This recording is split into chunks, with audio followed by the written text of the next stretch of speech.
मानवता के लिए सबसे बड़ा खतरा होता है। मिडिल ईस्ट में छिड़ा महायुद्ध अब ईरानी जनता के लिए घातक होने लग गया है। ईरान में हुई काली बारिश का खौफ अब युद्ध के बाद हुई विभीषिका का एक जीता जागता उदाहरण है। पिछले दिनों ईरान के आसमान से हुई काली बारिश अब ईरानियों की जिंदगी को तबाह करने में जुटी हुई है। ऐसा बताया जा रहा है कि काली बारिश की वजह से लोगों को तरह तरह की बीमारियां हो सकती हैं। खुद WHO वर्ल्ड हेल्थ ऑर्गेनाइजेशन ने भी लोगों को सावधान करने की अपील की है।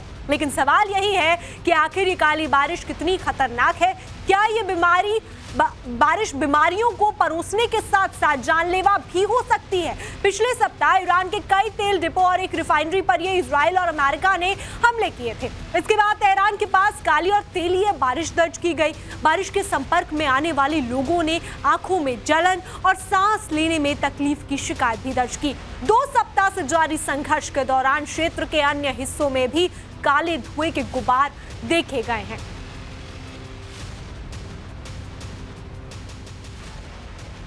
ईरान में पिछले कुछ दिनों से हो रही काली बारिश ने ईरानियों की टेंशन को बढ़ा दिया है। ईरान के तेल डिपो पर हुए अमेरिकी इजरायली हवाई हमलों के बाद से वातावरण में फैला जहरीला धुआं काली बारिश के रूप में जमीन पर वापस लौट रहा है। तेहरान और आसपास के इलाकों में पिछले सप्ताह हुई इस बारिश के बाद लोगों ने आंखों में जलन, सांस लेने में तकलीफ और त्वचा पर इसके असर की शिकायत भी की है। ईरान में काली बारिश ने लोगों के लिए दहशत बढ़ा दी है। एसिड रेन से आंखों में जलन की शिकायत हो रही है, सांस लेने में दिक्कत हो रही है और साथ ही साथ स्किन पर भी यानी कि त्वचा पर भी इसका असर दिखने लगा है। बताया जा रहा है कि अमेरिका और इजराइल के ईरान के तेल भंडारों पर किए गए हवाई हमलों का असर अब दिख रहा है। इन हमलों के बाद ईरान के आसमान पर जहरीले धुएं के बादल उठ रहे हैं, जिससे वहां काली और तेलीय बारिश हुई। अंतर्राष्ट्रीय स्वास्थ्य अधिकारियों ने इस बारिश को बेहद खतरनाक बताया है। लोगों को गंभीर स्वास्थ्य खतरों से बचने की चेतावनी दी जा रही है, क्योंकि ये जो बारिश हो रही है बहुत ज्यादा खतरनाक होती है।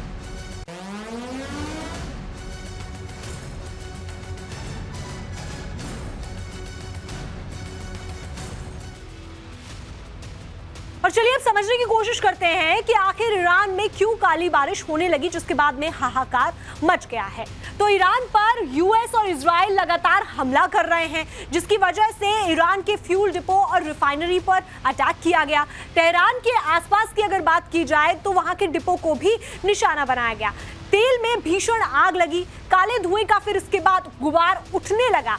राख, जहरीली गैस और कण उसके बाद हवा में फैल गए। प्रदूषित कण बारिश की बूंदों के साथ फिर नीचे गिरते रहे।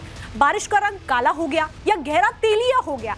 इसी बारिश को काली बारिश का नाम दिया जा रहा है। इसे काली बारिश लोग बता रहे हैं। और आसमान से काली बारिश तब होती है जब कालीख, राख और जहरीले रसायन वातावरण में पानी की बूंदों के साथ में मिल जाते हैं और बारिश के रूप में नीचे गिरते हैं। तेल कुओं, रिफाइनरियों, जंगल की आग, ज्वालामुखी विस्फोट और औद्योगिक प्रदूषण के बाद ऐसी स्थिति सामान्य रूप से देखी जाती है।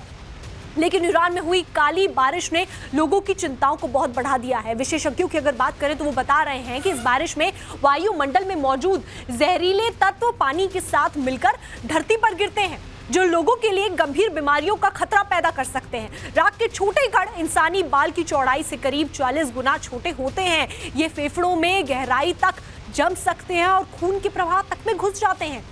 इसके कारण सांस लेने में तकलीफ होती है, हृदय संबंधी समस्याएं तक हो सकती हैं।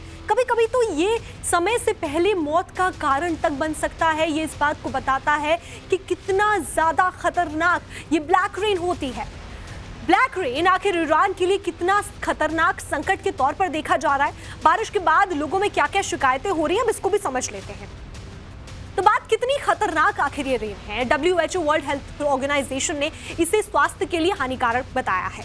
बारिश पर पर्यावरण विशेषज्ञों ने चेतावनी तक जारी की है।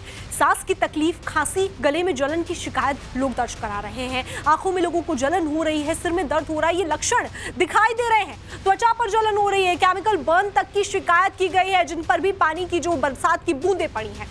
फेफड़ों को नुकसान और सांस की बीमारी का खतरा बढ़ गया है। ब्लैक बारिश से कैंसर तक का खतरा बढ़ गया है। वही पानी और मिट्टी में ब्लैक रेन का मिलना बहुत ज्यादा घातक है। पीने के पानी और खेती पर इसका असर पड़ सकता है और आने वाली जनरेशंस तक पर इसका असर पड़ सकता है। विशेषज्ञों का कहना है कि ये सूक्ष्मकालिक इंसानी बाल की चौड़ाई से लगभग 44 गुना छोटी होती है और सांस के साथ फेफड़ों तक की गहराई में पहुंचकर रक्त में मिल सकती है। इससे सांस की बीमारी, हृदय संबंधी समस्याएं और समय पूर्व मृत्यु का खतरा बढ़ सकता है। आखिर इसका मिश्रण कितना खतरनाक होता है, कैसे होता है, क्यों बारिश की वजह बन जाता है, इसे भी समझ लेते हैं कि आखिर कैसे बनता है। PAH यानी पॉलीसाइक्लिक एरोमेटिक हाइड्रोकार्बन सल्फर की अगर बात करें तो ये जो हाइड्रोकार्बन है ये सेहत के लिए बहुत ज्यादा नुकसान है। सल्फर डाइऑक्साइड और नाइट्रोजन ऑक्साइड गैस इसके अंदर मिली होती है और साथ ही साथ सल्फर डाइऑक्साइड और नाइट्रोजन ऑक्साइड सेहत के लिए खतरनाक होती है। यही मिश्रण अम्लीय बारिश की वजह भी बनता है, जिसकी वजह से ये जो ब्लैक रेन हो रही है वो PAH कार्बनिक यौगिकों का खतरनाक मिश्रण बनता है। साथ ही कोयला, तेल, गैस, कूड़े के अधूरे जलने से बनता है और ऐसे में तो वहां पर रिफाइनरी के अंदर आग लगी और उसके बाद से ये बनना लाजमी सी बात है और इसीलिए इतना ज्यादा लोगों के ऊपर इसके सिम्टम्स नजर आ रहे हैं। लोगों को दिक्कतों का सामना करना पड़ रहा है, त्वचा तक पर भी असर इसका जो आ रहा है। हमारे साथ में इस पूरे विषय पर चर्चा करने के लिए मेजर जनरल अनुज माथुर, रिटायर्ड रक्षा विशेषज्ञ जुड़ रहे हैं, साथ ही कमांडर VK जेटली, रिटायर्ड रक्षा विशेषज्ञ जुड़ रहे हैं। सर, बहुत बहुत स्वागत है आपका। जिस तरीके से अब ब्लैक रेन हुई है, हानि वातावरण को होनी शुरू हो चुकी है। हम बात करते हैं कि लोगों की सेहत के लिए एनवायरनमेंट बहुत ज़्यादा ज़रूरी है, लेकिन सर जिस तरीके से, सबसे पहले मैं मेजर जनरल अनुज माथुर के पास आना चाहूँगी। सर, जिस तरीके से ये ब्लैक रेन हो रही है और जो लीडर्स हमारे लिए एक ऐसा बनना चाहिए लीडर को कि वो मिसाल पेश करें, लेकिन यहाँ पर तो लोगों के लिए मुसीबत बन गए। देखिए, ये जो ब्लैक रेन हो रही है ये एक अनौपचारिक तरीका है इस प्रकार की बारिश के बारे में बातचीत करने का। इसमें आपने बड़ा अच्छे तरीके से बताया। सिर्फ एक बात मैं इसमें और ऐड करना चाहता हूँ कि जो नाइट्रोजन और सल्फर इसकी वजह से उभर करके सामने आते हैं वो एसिड में कन्वर्ट हो जाते हैं और ये जो ब्लैक रेन है ये एसिडिक हो सकती है और इसका बहुत दूरगामी प्रभाव होता है। वहां पर देखिए, ये कहा जा रहा है कि वहां पर कई दिन तक सूरज नजर नहीं आ रहा है, वहां पर जलने की गंध चारों तरफ से आ रही है। इसकी वजह सिर्फ यह है कि जिस प्रकार से आपने ऑयल रिफाइनरीज के ऊपर मिसाइलों से हमला किया है तो वो जो केमिकल्स इसके अंदर गए हैं उनकी वजह से ये नुकसान हो रहा है और ये ब्लैक रेन हो रही है। एक चीज और मैं बताना चाहूंगा कि ये जो ब्लैक रेन होने के बाद भी इसका असर, धुलने के बाद भी इसका असर खत्म होता हुआ नजर नहीं आता है, क्योंकि क्या होता है कि ये एक चिपक, ये ग्राउंड के ऊपर, सड़कों के ऊपर ये जो कण पार्टिकल्स इसमें जुड़े हैं और जो हाइड्रोकेमिकल खतरनाक केमिकल्स इसके अंदर हैं वो जम जाते हैं और जब वो जम जाते हैं और जब सूख जाता है तो वो दोबारा हवा में उड़ करके फिर वातावरण में शामिल हो जाते हैं और वो दोबारा उस ब्लैक रेन को करने में सक्षम होते हैं। तो मेरा कहने का अर्थ ये है कि ये बहुत ज्यादा खतरनाक एक फिनोमेना है और इसको रोकने की आवश्यकता है और इसका जो डेटा जो हमारे पास डेटा होना चाहिए, जैसे हम लोग AQI ये सब करते हैं, वो किसी ना किसी वजह से वहां से निकल करके मुझे आता हुआ नजर नहीं आ रहा है। वजह मैं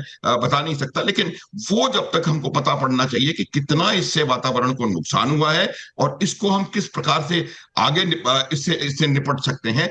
लेकिन इस प्रकार के हमले ऑयल रिफाइनरीज के ऊपर या किसी भी तैलीय भंडार पर, इस प्रकार के हमले मेरे हिसाब से बहुत ज्यादा गलत हैं और अनैतिक इनको हम लोगों को कहूंगा, क्योंकि इससे बहुत लंबे समय तक होने वाला केमिकल दुष्प्रभाव उस जहां पॉपुलेटेड एरियाज हैं वहां पर होता है। तो ये समझने की जरूरत है कि अगर ये इंटेंशनली किया जा रहा है तो ये बहुत ज्यादा अनएथिकल और अनैतिक मेरे हिसाब से हमला है और इसके बारे में विश्व समुदाय को सोचने की बहुत ज्यादा आवश्यकता है। बिल्कुल माथुर सर, और इसको लेकर ईरान की तरफ से कहा भी जा रहा है, वहां के विदेश मंत्री इस बात पर कह रहे हैं कि नियमों का उल्लंघन है और आने वाली पीढ़ियां इससे सफर करने वाली हैं। इस बीच बड़ी खबर बता देते हैं, फिर आपके पास लौटूंगी कि आजकल के आधुनिक युद्धों में वार पलटवार केवल जंग के मैदान में नहीं होते, बल्कि इसके कई अन्य आयाम भी खुल चुके हैं। सूचना युद्ध इसी मॉडर्न वेलफेयर का अहम हिस्सा है, जिसमें फर्जी सूचनाएं फैलाकर दुश्मन को तोड़ दिया जाता है।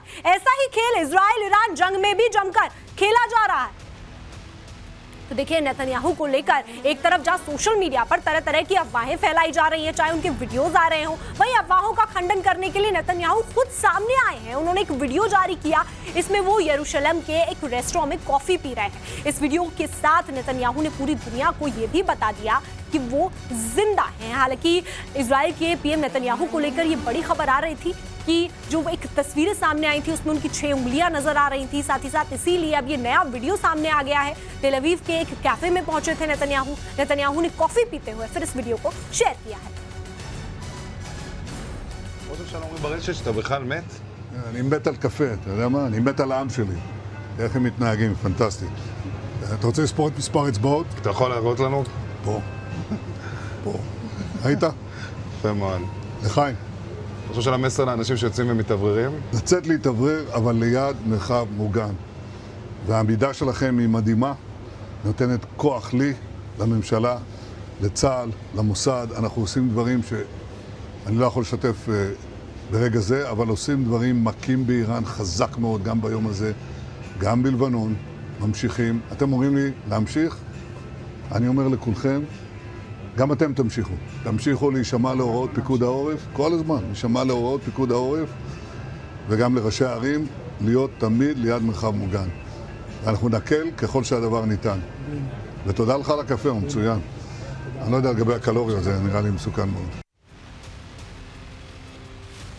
आपको बता दें कि सोशल मीडिया पर पिछले कई दिनों से नेतन्याहू का एक वीडियो वायरल हो रहा था जिसमें हाथ की 6 उंगलियां होने का जिक्र था। लोगों ने एआई और डीपफेक के जरिए नेतन्याहू को लेकर कयास लगाने शुरू कर दिए। उनके सोशल मीडिया अकाउंट से पोस्ट लगातार किए जा रहे हैं, लेकिन 13 मार्च को पोस्ट किए गए एक वीडियो ने कई गंभीर सवाल खड़े कर दिए थे। इस वीडियो में नेतन्याहू बता रहे थे कि पिछले कुछ दिनों से इजराइल और अमेरिका मिलकर ईरान पर हमला कर रहे हैं। उन्होंने ये भी दावा किया कि 28 फरवरी के हमले में ईरान के सर्वोच्च नेता आयतुल्ला अली खमेनी मारे गए हैं। ये वीडियो उन लोगों के लिए एक जवाब की तरह था जो पूछ रहे थे कि नेतन्याहू कहाँ हैं, लेकिन कुछ यूजर्स ने वीडियो को लेकर एक अजीब दावा किया। उनका कहना था कि वीडियो में एक जगह नेतन्याहू के दाहिने हाथ में 6 उंगलियां दिखाई दे रही हैं। इसके बाद सोशल मीडिया पर ये थ्योरी वायरल हो गई और ये वीडियो असली नहीं है बल्कि इसे आर्टिफिशियल इंटेलिजेंस की मदद से बनाया गया है, जिसके बाद सोशल मीडिया पर सवालों की बाढ़ आ गई। लोग पूछ रहे थे कि अगर ये वीडियो एआई जनरेटेड है तो नेतन्याहू कहाँ हैं, आखिर वो क्यों दुनिया के सामने नहीं आ रहे हैं। और अब नेतन्याहू का नया वीडियो सामने आने के बाद इन अफवाहों पर ब्रेक लग गया है।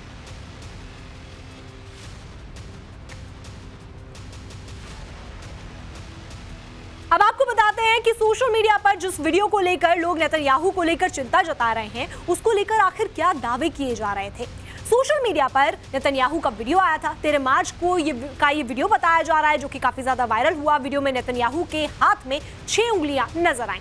लोग सोशल मीडिया पर अलग अलग तरीके के दावे करने लगे। वीडियो को फेक बताते हुए सवाल तक लोग पूछ रहे थे। यूजर्स ये पूछ रहे थे कि आखिर नेतन्याहू है कहाँ। नेतन्याहू का ये वीडियो यहाँ पर आया है और इसमें 6 उंगलियां नजर आ रही हैं, तो वो कहाँ चले गए हैं। नेतन्याहू का ये वीडियो मुस्तफा खामेनी को चैलेंज के तौर पर भी देखा जा रहा था, क्योंकि मुस्तफा खामेनी जब से सुप्रीम लीडर की कमान उन्हें दी गई है उनका एक भी वीडियो सामने नहीं आया है। उनको लेकर भी सोशल मीडिया पर अलग अलग तरीके के दावे किए जा रहे हैं। अमेरिकी राष्ट्रपति डोनाल्ड ट्रंप ने कई बार कहा है उन्हें सुना है मुस्तफा की मौत हो गई है। उन्होंने ये भी कहा कि अगर मुस्तफा जिंदा है तो सामने आए और सरेंडर कर दें। एक दूसरे बयान में ट्रंप ने यह भी कहा कि वो शायद जिंदा है लेकिन गंभीर रूप से घायल हैं। ब्रिटिश अखबार द सन और अन्य वेस्टर्न मीडिया रिपोर्ट्स में दावा किया गया है कि 28 फरवरी के हमले में मुस्तफा बुरी तरीके से घायल हो गए थे और ऐसे में कई सवाल मुस्तफा खामेनी को लेकर उठ रहे हैं। और ये सवाल यहाँ पर ये भी है कि आखिर अगर मुस्तफा ठीक हैं तो वो सामने क्यों नहीं आ रहे हैं। मैं कमांडर वीके जेटली सर के पास जाना चाहूंगी। जेटली सर, जिस तरीके से मुस्तफा खामेनी को लेकर भी सवाल उठ रहे हैं, नेतन्याहू को लेकर सवाल उठे वीडियो के ऊपर, नेतन्याहू खुद सामने आ गए वीडियो में, लेकिन मुस्तफा खामेनी अभी तक सामने नहीं आए हैं। जब आप वीडियो दिखा रहे थे अभी नेतन्याहू का कि वो काफी पी रहे हैं, तो मैं कल्पना कर रहा था कि उनको इनवाइट करना चाहिए मुस्तफा को, चल यार आजा बैठ जा, इकट्ठे बैठ के चाय काफी पीते हैं, तो शायद ये युद्ध भी उस कगार पर पहुंच जाएगी, शांति की स्थापना यहाँ पर भी हो जाए। एक दूसरे के साथ बैठें, मोहब्बत करें और जो अपने डिफरेंसेस है उनको दूर करें। और मुस्तफा जी क्यों नहीं आ रहे, मुझे भी हैरानी होती है। कोई भी रिस्पॉन्सिबल राष्ट्र जो है, मैं कल भी कह रहा था इसके बारे में, उनको इन चीजों को छुपाने की क्या आवश्यकता है। अगर कोई नहीं है या घायल है तो खुल के कहिए भाई घायल है, इसमें छुपाने वाली क्या आवश्यकता है। मुझे समझ नहीं आती इस बात को कि वो क्यों छुपा के रख रहे हैं। अगर इजराइल जैसे आप सामने आ गया, उन्होंने काफी पीते हुए दिखा दिया, 5 उंगलियां मेरी ये भी ठीक हैं और ये वाली 5 उंगलियां भी ठीक हैं, सब दिखा दिया। इसी प्रकार से अगर ईरान भी बता दे कि ठीक है भाई वो घायल है, उनको चोट लगी है। जब 48 आदमी जब मर गए, उनके टॉप लीडरशिप मर गई, तो उन्होंने खुलेआम एक्सेप्ट कर लिया था उस समय कि हाँ भाई ठीक है हमारे लोग मर गए हैं। तो अगर इनको चोट लगी है तो उसमें भी स्वीकार करने में कोई बुराई नहीं है, क्योंकि उनकी अगली चेन ऑफ कमांड तो तैयार है ही, उसका नाम डिक्लेयर करें जैसा भी है। तो मुझे समझ नहीं आती है क्यों लोग छुपाने की आवश्यकता है लोगों को। बिल्कुल सर, और सवाल ये भी उठता है कि अगर वो इस बात को लेकर बात रख रहे हैं सामने, क्योंकि विदेश मंत्री भी सामने आए, उनकी तरफ से बातचीत की जा रही है, तो मुस्तफा खामेनाई क्यों देश के सामने नहीं आ सकते, दुनिया के सामने नहीं आ सकते? मैं मेजर जनरल अनुज माथुर सर के पास भी जाना चाहूंगी। माथुर सर, जिस तरीके से अब दावे किए जा रहे हैं मुस्तफा खामेनाई को लेकर, आपको नहीं लगता क्या ईरान को इस बात में स्पष्टीकरण देना चाहिए? बिल्कुल बिल्कुल, देखिए स्पष्टीकरण देना चाहिए, लेकिन मेरे को लगता है उसमें एक और जो कोण है, दृष्टिकोण है, उसको देखने की आवश्यकता है। मुस्तफा ईरान का जो इंटेलिजेंस सेटअप है, जो इकोसिस्टम उन्होंने ईरान में मोसाद ने और सीआईए ने बनाया हुआ है, उससे मुस्तफा खामनेई अगर हैं तो, और वो सामने अगर आते हैं और वो कुछ दिखाते हैं, तो शायद उनकी लोकेशन कॉम्प्रोमाइज हो सकती है और इस वजह और उनके ऊपर तुरंत हमला हो सकता है, क्योंकि ये लोग दूध के जले हैं। जिस प्रकार से 40, 44, 48 लोग इनके एक झटके में मार दिए गए थे, तो उनको ये शक है कि अगर वो सामने आकर के कोई बयान देंगे या उनकी लोकेशन पता पड़ेगी तो उनको टारगेट किया जा सकता है। बिल्कुल सर, ये बात आपने बहुत सही कही कि सुरक्षा को लेकर खतरा हो सकता है। इस बीच हमारे दर्शकों को ये भी बता देते हैं कि सोशल मीडिया पर खामेनाई को लेकर क्या-क्या दावे किए जा रहे हैं। कोमा और गंभीर चोटों का दावा किया गया है, खामेनाई का एक पैर कट गया, ये तक दावा किया गया। आपको ये भी बता दें कि पेट, लिवर को गंभीर नुकसान पहुंचा है, चेहरा पूरी तरीके से बिगड़ गया है, तेहरान के अस्पताल में उनका इलाज जारी है, ये बात भी कही जा रही है। खामेनाई अब कभी ठीक नहीं हो पाएंगे, ये तक दावे हो चुके हैं। कहा तो यहां तक जा रहा है कि खामेनाई का इलाज मॉस्को के एक अस्पताल में चल रहा है। ये दावे तक सामने आए हैं और ऐसे में गंभीर सवाल करते हैं, क्योंकि जिस तरीके के ये दावे हैं ये काफी ज्यादा गंभीर हैं कि मॉस्को के अस्पताल में उनका इलाज चलना, ये भी एक बड़ा दावा है। और ऐसे में सवाल बहुत सारे खड़े हो जाते हैं खामेनाई को लेकर, जिस तरीके से लीडरशिप की जब बात आती है। तो ऐसे में मैं कमांडर वीके जेटली से सवाल पूछना चाहूंगी। जेटली सर, हम बीते दिन भी बात कर रहे थे, आपने कहा था कि एक कोई देश अगर अपने लीडर सामने वहां पर आते हैं तो जनता के अंदर भी ढांढस बनता है, और जब युद्ध की स्थिति हो तो ऐसे में तो जोश की और उत्साह की जरूरत बहुत ज्यादा है ताकि इस सिचुएशन को फेस कर सके। बिल्कुल बिल्कुल, देखिए लीडर जब सामने नहीं आता अपनी जनता के सामने, तो जनता के मन में भी उसके प्रति एक डाउट पैदा होना शुरू हो जाता है कि वो है भी या नहीं है। तो इसलिए लीडर का सामने आना बहुत आवश्यक है। जहां तक सामने आने से उनकी लोकेशन लीक आउट हो जाएगी, जैसा कि अभी जनरल साहब ने बताया, माथुर जी ने, वो बिल्कुल सही है। अगर वो लाइव टेलीकास्ट करते हैं तो बिल्कुल सामने आने की पूरी संभावना हो सकती है, लेकिन वो रिकॉर्डेड मैसेज भी प्ले कर सकते हैं। उनका रिकॉर्डेड मैसेज भी कोई नहीं आया जब से उन्होंने टेक ओवर किया है। तो ये ऑब्वियसली काफी डाउट क्रिएट करता है सबके माइंड में, उनकी अपनी जनता के दिमाग में भी, इजराइल के दिमाग में भी और पूरी दुनिया के दिमाग में, कि ये क्या जिंदा है भी या नहीं है। और जिंदा है तो शायद बोलने की क्षमता ही नहीं है उनके अंदर बची हुई, तो काफी गंभीर रूप से घायल है, जैसे कि आपने अभी बोला। तो ये सब क्वेश्चन तो सबके दिमाग में है ही। तो ईरान को चाहिए कि इस कप के बारे में क्लैरिटी देनी चाहिए। बिल्कुल, और मैं माथुर सर से भी इस पर सवाल पूछना चाहूंगी। माथुर सर, जिस तरीके से अब ये दावे किए जा रहे हैं, दावा तो मॉस्को में उनका इलाज चल रहा है, ये दावा भी किया जा रहा है, आप इसको कैसे देखते हैं? जी बिल्कुल बिल्कुल सही बात है, क्योंकि जब आपकी उपस्थिति के बारे में इतना ज्यादा कंफ्यूजन है, इतना ज्यादा क्लैरिटी बिल्कुल नहीं है, तो उसके नई नई कहानियां और नए नए उसके जो परसेप्शंस हैं वो उभर करके सामने आना बिल्कुल लाजमी बात है। देखिए, ये बात मुझे लगता है कि लगभग निश्चित है कि वो भी इस हमले में या किसी और हमले में घायल निश्चित रूप से हुए हैं, और यही वजह है कि वो बिल्कुल निकल करके सामने आ नहीं पा रहे हैं। शायद वो फिजिकली इसके काबिल नहीं है। एक चीज जो इसमें समझने की है कि वो ये है कि जो जिस प्रकार का रूस का ईरान के साथ अभी साथ निभाने का तरीका नजर आ रहा है, और ऐसे में कई सवाल खड़े हो रहे हैं, और ये बहुत जरूरी है कि देश का जो लीडर है वो सामने आए।